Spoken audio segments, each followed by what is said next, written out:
The German Lieutenant by August Strindberg. Narrated by Paul Spera.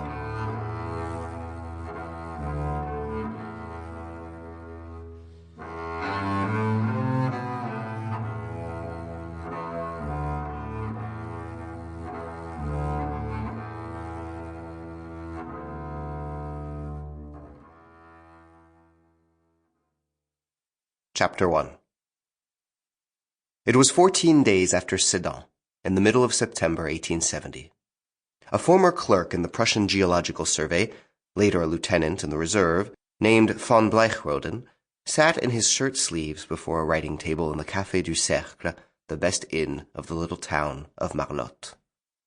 He had thrown his military coat with its stiff collar over the back of a chair, and there it hung limp, and collapsed like a corpse, with its empty arms seeming to clutch at the legs of the chair to keep itself from falling headlong.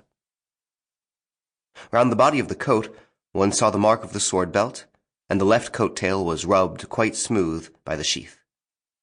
The back of the coat was as dusty as a highroad, and the lieutenant geologist might have studied the tertiary deposits of the district on the edges of his much-worn trousers.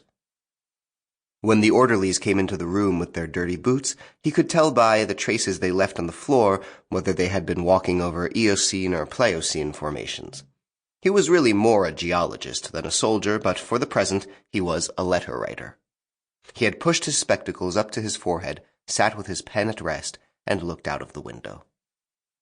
The garden lay in all its autumn glory before him, and the branches of the apple and pear trees bent with a load of the most splendid fruit to the ground. Orange-red pumpkins sunned themselves close beside prickly gray-green artichokes. Fiery red tomatoes clambered up sticks near wool-white cauliflowers.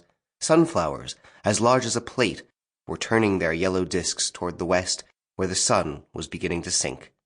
Whole companies of dahlias, white as fresh-starched linen, purple-red like congealed blood, dirty red like fresh slaughtered flesh, salmon-red, sulphur-yellow, flax-colored, mottled and speckled, sang one great flower concert. Then there was the sand-strewn path, lined by 2 rows of giant gillyflowers, faintly lilac-colored, dazzlingly ice-blue, and straw-yellow. They continued the perspective to where the vineyards stood, in their brownish-green array, a small wood of thyrsus staves, with the reddened grape clusters half hidden under the leaves. Behind them were the whitening, unharvested stalks of the cornfields, with the overripe ears of corn hanging sorrowfully towards the ground, with wide-open husks. Sample complete. Ready to continue?